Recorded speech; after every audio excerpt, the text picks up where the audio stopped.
Perkenalkan, nama saya Firdausy Aditya Darmawan, NIM 1821701. Pada video kali ini, saya akan menjelaskan mengenai arsitektur enterprise pada perusahaan Novvoice Store. Nah, untuk arsitektur enterprise ini akan menggunakan metode menggunakan TOGAF. Nah, untuk kontennya ada 6, yaitu 1. Introduction, 2. Preliminary phase, 3. Phase A, 4 phase B, 5 phase C, 6 phase D. Nah, untuk TOGAF sendiri harusnya terdapat beberapa phase-phase selanjutnya, phase-phase lainnya. Namun pada video kali ini hanya akan menjelaskan sampai phase D saja. Nah, untuk bagian 1, introduction, yaitu menjelaskan mengenai pengenalan dari perusahaan dari Novvoice Store sendiri. Nah, Novvoice Store sendiri adalah sebuah perusahaan clothing line yang berbasis online yang didirikan pada tahun 2018 dengan target pasar generasi milenial. Nah, untuk itu maka desain-desain dan baju-baju yang ditawarkan merupakan desain kekinian yang cocok untuk generasi milenial. Nah, untuk kondisi saat ini dari perusahaan itu sendiri dipegang oleh 3 pimpinan utama yang bergerak di beberapa bidang. Ada 3 bidang, yaitu yang pertama ada finance and cash flow, terus ada advertising dan kreatif, dan yang ketiga adalah IT atau teknologi. Lalu yang kedua, produksi dari pesanan yang dilakukan itu masih menggunakan vendor. Yang ketiga, pengiriman juga dilakukan oleh jasa ekspedisi lain yang ada. Yang keempat, memiliki website katalog produk sendiri. Dan yang kelima, memiliki Instagram page dengan hampir 10k follower. Nah, pada bagian 2 yaitu preliminary phase. Nah, pada fase ini akan menjelaskan mengenai kondisi dan situasi yang terjadi pada perusahaan. Nah, phase ini mencari atau mengetahui apa saja yang terdapat dalam perusahaan. Nah, seperti perusahaan itu visi dan misinya seperti apa, lalu bisnis goal driver dari perusahaan itu seperti apa, dan bagaimana strategi bisnis mereka untuk menjalankan perusahaan tersebut, dan juga apa saja masalah-masalah yang ada pada kondisi perusahaan saat ini sehingga dibutuhkan adanya pengembangan arsitektur enterprise. Yang pertama, misi dari perusahaan ada 3. Yang pertama, membuat desain outfit untuk yang up to date. Yang kedua, menjual produk dengan kualitas premium dan harganya yang terjangkau. Yang ketiga, membuat brand ini dikenal di seluruh Bandung. Nah, untuk selanjutnya ada business goal dari perusahaan, ada 3, yaitu yang pertama, meningkatkan angka penjualan sebesar 25% pada akhir tahun. Yang kedua, mencapai customer engagement sosial media sebanyak 30% pada Februari 2021. Yang ketiga, meningkatkan efisiensi supply chain sebesar 50% pada akhir tahun 2020. Nah, selanjutnya ada strategic plan dari bisnis perusahaan, ada 4. Yang pertama, mengeluarkan koleksi baru setiap 3 bulan. Yang kedua, memperbanyak promosi pada media sosial. Yang ketiga, menggunakan jasa influencer atau selebgram untuk melakukan endorse dari produk-produk perusahaan. Yang keempat, memberikan promo kepada customer. Nah, untuk rumusan masalah yang akan digunakan dalam pengembangan dari arsitektur enterprise, yaitu ada 2, yaitu masalah yang pertama pada perusahaan adalah sumber daya manusia yang terbatas. 2, teknologi yang digunakan kurang cukup dan memenuhi kebutuhan. Terus untuk arsitektur work yang akan dilakukan adalah mengembangkan arsitektur infrastruktur IT dan menambah sumber daya manusia supaya bisnisnya dapat berjalan efektif dan efisien, serta meningkatkan hasil penjualan dengan meningkatkan market size dari perusahaan. Nah, pada bagian 3 ini yaitu fase A. Nah, bagian ini akan menjelaskan mengenai arsitektur vision dari arsitektur enterprise yang akan dibuat untuk perusahaan Novage Store. Selain itu juga akan melakukan penilaian capability apa saja yang dimiliki oleh perusahaan Novage Store terkait pada bagian bisnis dan IT-nya. Nah, ini merupakan arsitektur vision. Nah, pada bagian ini ada state sekarang, yaitu kondisi dari perusahaan Novage Store sekarang. Ada 5, yaitu sumber daya yang dimiliki Novage Store masih berjumlah 3, pekerja tetap dan beberapa pekerja paruh waktu. Yang kedua, seluruh pekerja masih di bawah tingkat eksekutif yang merupakan pekerja paruh waktu. Yang ketiga, Novage Store masih belum memiliki pembagian unit yang jelas berdasarkan fungsi bisnisnya. Yang keempat, proses pengambilan keputusan masih hanya bergantung pada eksekutif. Yang kelima, Novage Store tidak memiliki standar formal untuk penilaian dari vendor yang memproduksi produknya. Lalu visinya ada 5. Yang pertama adalah Novage Store memiliki sumber daya manusia dengan kuantitas yang mampu memaksimalkan penyaluran produk. Yang kedua, Novage Store memiliki pekerja yang berkomitmen penuh. Yang ketiga, Novage Store memiliki pembagian kerja yang jelas sesuai dengan fungsi bisnisnya. Yang keempat, Novage Store memiliki pengambilan keputusan yang berdasarkan pada data yang ada.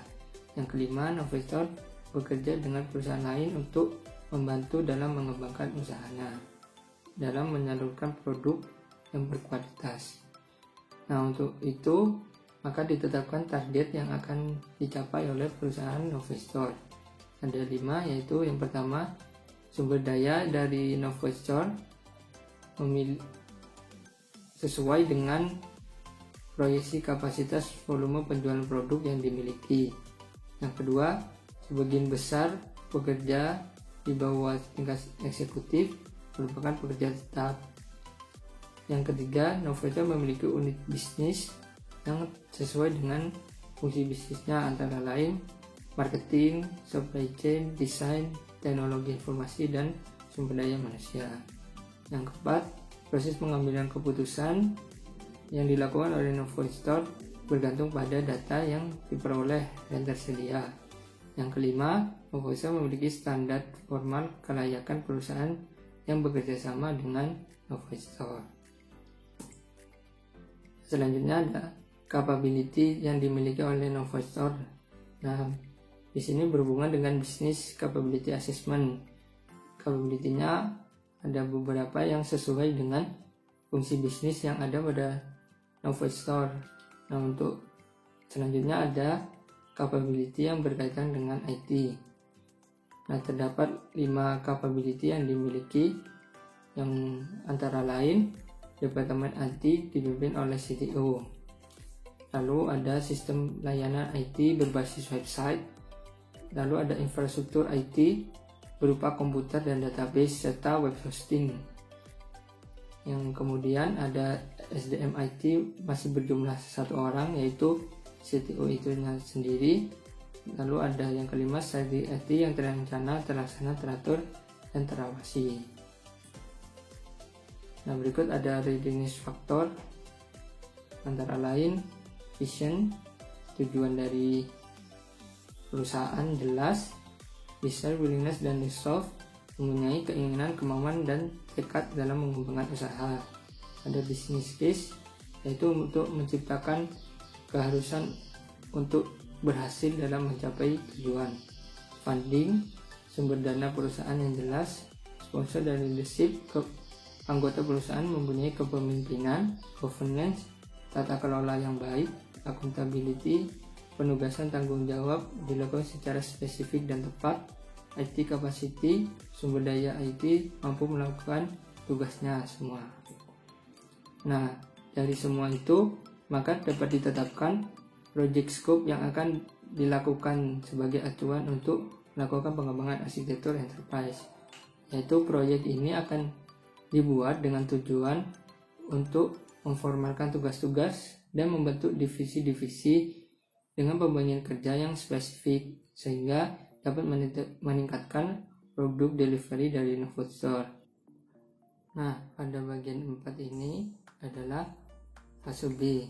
Nah, pada fase B ini akan menjelaskan tentang bisnis arsitektur dari perusahaan Novastore terkait dengan baseline atau kondisi sekarang dari arsitektur bisnisnya dan target yang ingin dicapai dari target bisnis arsitekturnya.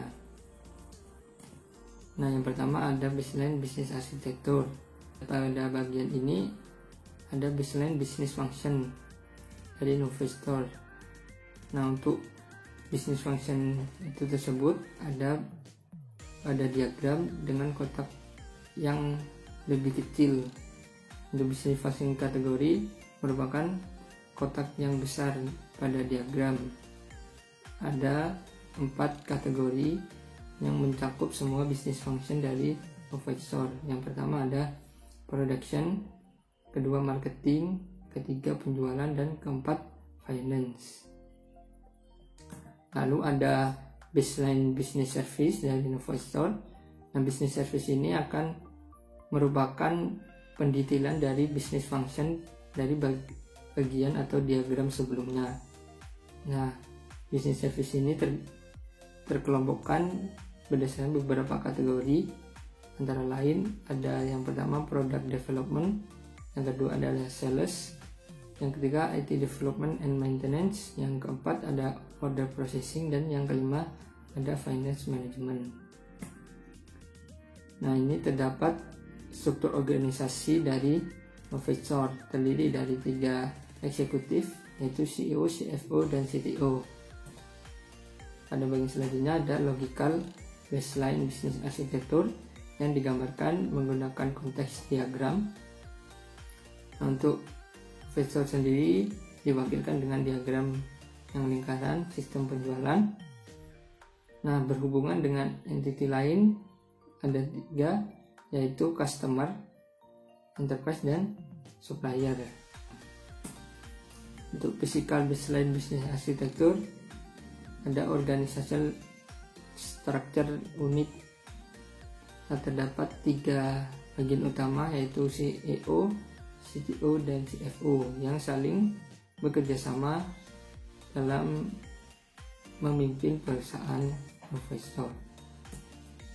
Nah, bagian ini adalah target bisnis arsitektur. Nah, pada konseptual ini dibagi 2, yaitu core business functionnya dan supporting business function. Nah, untuk core business function yang berkaitan langsung dengan pendeliveran produk ke customer, dan supporting function mendukung terciptanya supply chain atau delivery produk ke customer. Nah, untuk core business functionnya ada 4, yaitu manajemen desain, marketing, sales, dan supply chain. Untuk supportingnya terdapat 3, yaitu sistem teknologi informasi, sumber daya manusia, dan finance. Nah, untuk business service-nya terdapat 7 yang merupakan pendetailan dari business function sebelumnya. Nah, untuk organization unit akan dikembangkan sesuai dengan divisi-divisi yang akan dibuat berdasarkan business function yang telah ditetapkan sebelumnya. Nah, untuk logical target business arsitektur tetap menggunakan konteks diagram. Nah, untuk pengembangannya terdapat penyedia jasa pengiriman barang, dan juga terdapat pelamar atau rekrutmen yang akan menjadi pegawai baru dari perusahaan Novastore. Untuk physical target business arsitektur yang akan dikembangkan, kalau pada baseline hanya terdapat 3 pimpinan eksekutif utama, namun sekarang terdapat pengembangan divisi-divisi yang ada di bawahnya untuk membantu para pimpinan. Nah, bagian selanjutnya, bagian 5, yaitu fase C. Pada bagian ini akan menjelaskan mengenai data arsitektur dan aplikasi arsitektur dari perusahaan Knowledge Store. Untuk bagian pertama ada baseline data arsitektur, yaitu ada konseptual. Nah, konseptual ini dijelaskan menggunakan diagram yang berupa tabel-tabel dan keterhubungan dari masing-masing tabel dengan tabel lainnya. Dan di setiap tabel memiliki atribut-atribut lagi di dalamnya. Yang berikut juga merupakan diagram keterhubungan dari atribut-atribut yang ada di dalam tabel-tabel. Nah, untuk logical baseline datanya menggunakan ER diagram. Nah, tabel-tabel sebelumnya dibuat kotak-kotak dan atribut-atribut yang ada berupa gambar elips, dan masing-masing tabel tersebut dibikin diagram keterhubungannya. Untuk physical baseline datanya menggunakan sequence diagram. Untuk yang diagram di sebelah kiri yaitu merupakan sequence diagram untuk melakukan pemesanan yang dilakukan oleh customer. Dimulai dari pemesanan yang dilakukan customer, lalu akan dibuat ordernya atau pemesanannya untuk mendapatkan produk. Nah, kemudian melakukan pembayaran dan melakukan pembuatan produk. Untuk diagram yang di sebelah kanan, proses pemproduksian pemesanan yang akan dilakukan oleh supplier berdasarkan permintaan dari CEO dengan berdasarkan pemesanan yang dilakukan oleh customer. Untuk selanjutnya ada target data arsitektur. Terdapat konseptual target. Pada bagian ini masih menggunakan tabel-tabel. Pada bagian ini hanya terdapat perubahan keterhubungan dari masing-masing tabel. Nah, lalu ada diagram keterhubungan dari atribut-atribut dalam tabelnya. Untuk logical target data masih menggunakan ER diagram. Di sini terdapat perbedaan sama seperti bagian sebelumnya, yaitu hanya perbedaan ketergantungan atau keterhubungan dari setiap tabel-tabel yang ada. Untuk physical target datanya menggunakan sequence. Untuk diagram yang di sebelah kiri tidak ada perubahan karena tetap menggunakan metode pemesanan yang sama. Namun untuk yang diagram pemesanan produksi yang berada di sebelah kanan terdapat perbedaan karena pembuatan desain dari produk yang sebelumnya dilakukan oleh CEO dirubah menjadi desain staff atau pekerja yang fokus pada divisi desain, dan proses pemesanan dilakukan oleh staff supply chain. Nah, pada bagian ini menjelaskan baseline application arsitektur. Nah, untuk konseptualnya terdapat baseline application service yang pada diagram ditunjukkan dengan gambar elips, sedangkan kotak yang besar merupakan kategori dari application service dan terdiri dari 4 kategori, yaitu ada online shop, online marketing, prediction management, dan financial management system. Untuk logical business application dibentuk diagram. Untuk software adalah aplikasi yang digunakan oleh perusahaan seperti WordPress, Line, Instagram, Facebook yang digunakan untuk sosial media, Photoshop untuk mendesain produk, dan Microsoft Excel untuk melakukan penghitungan finansial dan cash flow. Untuk infrastruktur komputingnya menggunakan PC dan mobile. Business process application sama seperti sebelumnya yang merupakan kategori dari application service. Terus ada application service dan infrastruktur service, yaitu web hosting, dan menggunakan database MySQL. Untuk physical baseline application, terdapat beberapa komponen yang digunakan. Komponen tersebut berupa software, antara lain WooCommerce, yaitu software untuk yang digunakan dalam online shop, Line dan WhatsApp sebagai media komunikasi, Instagram, Facebook sebagai media untuk promosi, Adobe Photoshop digunakan untuk desain produk, dan Microsoft Excel untuk menghitung cash flow dan keuangan. Nah, untuk target application arsitektur, nah berikut adalah konseptualnya. Terdapat pengembangan application service, karena sebelumnya hanya terdapat 4, di sini terdapat tambahan berupa kategori supply chain system, human resource system, dan sistem teknologi information. Nah, untuk diagramnya yang mewakili logical target application, di sini hanya terdapat perbedaan pada business process application dan application service yang telah dijelaskan sebelumnya. Untuk physical target menggunakan aplikasi yang sama. Nah, pada bagian 5 ini yaitu fase D. Fase D ini akan menjelaskan mengenai teknologi infrastruktur atau teknologi arsitektur dari perusahaan dan juga security arsitektur yang dimiliki oleh perusahaan. Yang pertama ada baseline teknologi arsitektur, yaitu menggunakan konseptual yang terdiri dari infrastruktur service yang pada diagram berbentuk elips dan kategori di luarnya yang berbentuk kotak. Nah, untuk kategorinya terdapat 4 kategori, yaitu development platform, network, storage, dan server operation. Nah, untuk logical baseline-nya merupakan penjelasan atau pendetailan dari setiap teknologi service atau teknologi infrastruktur yang didetailkan lagi. Untuk physical baseline-nya menggunakan 3 komponen utama, yaitu PC, Wi-Fi yang digunakan sebagai akses jaringan internet dan smartphone untuk melakukan mobile network service.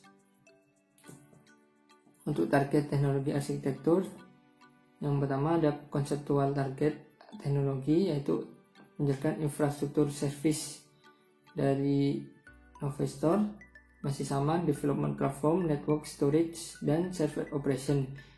Di sini perbedaannya hanya lebih dikembangkan lagi infrastruktur service yang dibutuhkan. Untuk diagramnya, untuk logical target teknologi menjelaskan masing-masing dari infrastruktur service dari bagian sebelumnya. Untuk physical terdapat tambahan menggunakan GSM card, yaitu kartu yang digunakan melakukan akses jaringan internet pada smartphone, dan komponen yang lain ada cloud based server, yaitu penggunaan server virtual yang berada pada cloud computing. Nah, bagian selanjutnya adalah keep analysis yang menjelaskan perbedaan antara baseline dan target dari arsitektur yang ada pada perusahaan. Nah, untuk yang pertama ada bisnis. Nah, perubahannya terdapat pada penambahan dari target berupa penjaminan kualitas produk, penyelesaian keluhan, pembuatan kontrak, dan perekrutan pegawai. Untuk data akan dihapuskan data CEO, CFO, dan CTO yang digabungkan dengan data employee. Untuk aplikasi, perbedaannya terdapat penambahan target aplikasi berupa manajemen SDM, manajemen supply chain, manajemen pemasaran, dan sistem informasi. Untuk teknologi, terdapat penambahan target teknologi yaitu payment security, microservice, cloud native, dan relational database. Nah, bagian selanjutnya adalah migration plan, yaitu rencana melakukan migrasi arsitektur sebelumnya menuju arsitektur target. Nah, untuk migration plan-nya per tahun dibagi menjadi quarter-quarter dalam setiap 4 bulan. Nah, untuk work breakdown-nya untuk proyek arsitektur enterprise terbagi menjadi 7 bagian sesuai dengan urutan prioritasnya. Yang pertama yaitu proyek pembuatan divisi, perekrutan anggota tiap divisi. Yang ketiga, penentuan supervisor tetap. Keempat, pembangunan basis data terintegrasi. Yang kelima, perancangan dan implementasi infrastruktur. Yang keenam, aplikasi berbasis microservice. Dan yang ketujuh, model analisis perilaku. Nah, untuk migration roadmap-nya, setiap bagian-bagian work builder-nya tadi dibagi menurut quarter per tahunnya, sehingga terciptalah migration roadmap seperti ini. Nah, untuk conclusion-nya terdapat 3 conclusion, yaitu target arsitektur bisnis menekankan adanya spesialisasi tugas dan ekspansi fungsi bisnis. Kemudian target arsitektur data dan aplikasi dependen terhadap fungsi bisnis. Dan yang terakhir, target arsitektur teknologi menekankan efisiensi dan kecepatan pengadaan infrastruktur. Untuk rekomendasinya, yang pertama ada lebih banyak diadakan rapat koordinasi internal maupun eksternal secara periodik. Yang kedua, formulasi solusi teknologi harus disertai dengan analisis trade-off secara mendalam. Nah, demikian video presentasi mengenai arsitektur enterprise yang dikembangkan pada perusahaan Novation dengan menggunakan metode TOGAF.